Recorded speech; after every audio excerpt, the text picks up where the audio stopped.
ഇപ്പൊ തൃപ്പയാറ് ക്ഷേത്രമായാലും വടക്കുന്നാഥൻ ക്ഷേത്രമായാലും ഒരുവിധം ക്ഷേത്രങ്ങളിലൊക്കെ വെടി പൊട്ടിക്കുന്നത് നമ്മുടെ എന്താ പറയാ ശബരിമലയിലായാലും അതൊക്കെ ഓരോ ഐതിഹ്യം ഉണ്ട്, അതിന് ഓരോ പർപ്പസ് ഉണ്ട്, ഐതിഹ്യം ഉണ്ട്, ആ ഒരു പർപ്പസും ഉണ്ട്. ശബരിമലയിൽ എന്തിനാ കതിര പൊട്ടിക്കണ അതിനൊരു ഒരു പർപ്പസ് ഉണ്ട്, അതെല്ലാവർക്കും അറിയാം. അപ്പൊ ഈ കാര്യങ്ങൾ പറഞ്ഞ് തിരുവമ്പാടി ക്ഷേത്രത്തിലും കഥന ഉണ്ടായിരുന്നു, പൊട്ടിച്ചിരുന്നു, ദീപാരാധന സമയത്ത് പൊട്ടിച്ചിരുന്നു. അതിന് ഒരു ചെറിയ 3 എണ്ണാണ്, ഒരെണ്ണം പൊട്ടിച്ചു എന്നാ പറഞ്ഞേ, 3 എണ്ണം. ഇതിന് നമ്മൾ സ്റ്റോക്ക് വെക്കും, അതിന്റെ മരുന്ന് സ്റ്റോക്ക് വെക്കും. ഇത് 2003 അതിന്റെ കാര്യങ്ങളൊക്കെ എല്ലാം ചർച്ച ചെയ്തു. എല്ലാം ഇദ്ദേഹം പറഞ്ഞ പോലെ ഒരു വിശദീകരണത്തിന് വേണ്ടിയാ 25 ചാക്ക് ഉണ്ടായിരുന്നു അവിടെ. വെറുതെ ഓരോത് പറയുന്നത്. തിരുവമ്പാടി ക്ഷേത്രത്തില് സാർക്ക് അതിന്റെ സൗകര്യങ്ങൾ അറിയാലോ. 25 ആക്കളതിന് രേഖയുണ്ട്, രേഖ കാണിച്ചോളൂ, സാർക്ക് കാര്യം മനസ്സിലാക്കാൻ സാധിക്കും.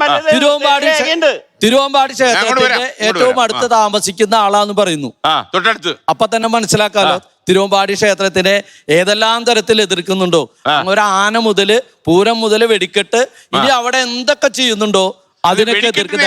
അല്ലല്ല, അയാൾക്കെല്ലാം പ്രശ്ന. തിരുവമ്പാടി ദേവസ്വത്തിന് നഖശികാന്തം എതിർക്കുക, അതിന് കാരണങ്ങളുണ്ട്. അത് പറഞ്ഞു കഴിഞ്ഞാൽ ചിലപ്പോ ആഗോളവൽക്കരിക്കും, അത് വേണ്ട. അതായത് അദ്ദേഹം ഒന്നിലും അങ്ങൊരു ഞാൻ ഇരുത്തിക്കൊണ്ട് പറയാണ്, അങ്ങൊരു സാഡിസ്റ്റാണ്, അങ്ങൊരു ഒരു വ്യവഹാരപ്രിയനാണ്. എന്തിനും കോടതി, എന്തിന് ഏത് വിഷയത്തിലാണ് അങ്ങോരിക്ക് ഒരു ദിവസത്തിൽ ഒരു 4 എണ്ണെങ്കിലും അങ്ങൊരു വ്യവഹാരം കൊടുക്കും. ഏത് വിഷയത്തിലാണ് അങ്ങൊരു സ്റ്റിക്ക് ഓൺ ചെയ്തിരിക്കണേ? ഒന്നിലുമില്ല, എല്ലാ കാര്യത്തിനും എതിർക്കുക. ആ ഒരു മനോഭാവമാണ്. തിരുവമ്പാടി ദേവസ്വത്തിന് മുന്നിലിരുന്ന് ഇങ്ങോരായിട്ട് എന്തെങ്കിലും പ്രശ്നങ്ങൾ ഉണ്ടെങ്കിൽ ഒരു തട്ടകവാസി എന്നുള്ള ലെവലില് പറഞ്ഞു തീർക്കല്ലേ. ഈ തിരുവമ്പാടിയിൽ ഈ മരണമൊക്കെ ഉണ്ടായതല്ലേ? ഇതൊക്കെ കാലാകാലങ്ങളിൽ ഇവിടെ നാട്ടിലെ എന്തെല്ലാം മരണങ്ങൾ നടക്കുന്നു അതൊക്കെ നമ്മൾ നിരോധിക്കുക. അങ്ങനെയാണെങ്കിൽ ഇവിടെ മദ്യം നിരോധിക്കേണ്ട. ഏറ്റവും കൂടുതൽ മരണപ്പെടുന്നത് മദ്യം കഴിച്ചിട്ടാ. എന്തുകൊണ്ടാണ് അത് നിരോധിക്കില്ല സർക്കാർ? ഇതിനൊക്കെ ഒരു കാരണങ്ങളുണ്ട്, ഇതിനൊക്കെ ഒരു ബാലൻസിങ് ഉണ്ട്. ഈ ബാലൻസിങ് നാട് നടന്നു പോകണമെങ്കിൽ എന്താ, എല്ലാം വേണം. അല്ല, താങ്കൾ പറയുന്നത് ഇപ്പൊ അത്യാവശ്യം ഈ വെടിക്കെട്ട് അപകടങ്ങളുണ്ടായി, ആളുകൾ മരിച്ചാലും വെടിക്കെട്ട് നിരോധിക്കാൻ പാടില്ല എന്നുള്ളതാണ്. അങ്ങനെയല്ല, നമ്മുടെ ക്ലിയർ ആയ ഒരു സ്റ്റാൻഡ്. അതായത് നിയമാനുസൃതം നടക്കുന്ന ഒരു വെടിക്കെട്ടാണ് തൃശ്ശൂർ പൂരത്തിന്റെ വെടിക്കെട്ട്. എല്ലാ നിയമങ്ങളും തലനാരിഴയ്ക്ക് പരിശോധിച്ച് മുന്നോട്ട് പോകുന്ന ഒരു വെടിക്കെട്ടാണ്. ഉണ്ടാക്കുന്നത് മുതൽ തീ കൊളുത്തുന്ന മാനദണ്ഡം പാലിച്ച് എല്ലാ ഇൻസ്പെക്ഷനുകളും കഴിഞ്ഞിട്ടാണ് പൊട്ടിക്കുന്നത്. മറ്റൊരു ദിക്കിലും ഇത്രയില്ല. പക്ഷെ ഇത് പല സംഭവങ്ങൾ ഉണ്ടായിരിക്കാം, ഇൻസിഡൻസുകൾ ഉണ്ടായിരിക്കാം, ആക്സിഡന്റുകൾ ഉണ്ടായിരിക്കാം. ഇപ്പൊ പ്ലെയിൻ അപകടം ഉണ്ടായി, അത് വെച്ചിട്ട് പ്ലെയിൻ യാത്രകളെല്ലാം ഒഴിവാക്കുക.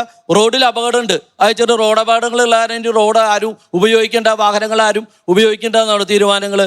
അങ്ങോരുടെ പ്രശ്നം എന്താ വെച്ച് കഴിഞ്ഞാൽ, അങ്ങോര് തിരുവമ്പാടി ദേവസ്വത്തിനെ എങ്ങനെയെങ്കിലും താറടിച്ച് അവസാനിപ്പിക്കുക. എന്താ വെച്ചാൽ ആ അയൽപ്പക്ക മര്യാദ ഉണ്ട്, അത് കാണിക്കണം. അതാണ് അങ്ങോരെ വിഷയം. അപ്പൊ ഏതൊരു കൊച്ചുകുട്ടിക്കും മനസ്സിലാക്കാം, ആ തിരുവമ്പാടി ദേവസ്വത്തിനെ തൊട്ടപ്പുറത്തിരുന്നിട്ട് എതിർക്കുന്നുണ്ടെങ്കിൽ അതിലെന്തോ ഹിഡൻ വേറെന്തോ കാര്യമുണ്ട്. അത് ഞാൻ പറയുന്നില്ല, സാറെന്നെ പറഞ്ഞോളൂ, അധ്യാപകനാണ്. അടിവരായിട്ട് പറയണം.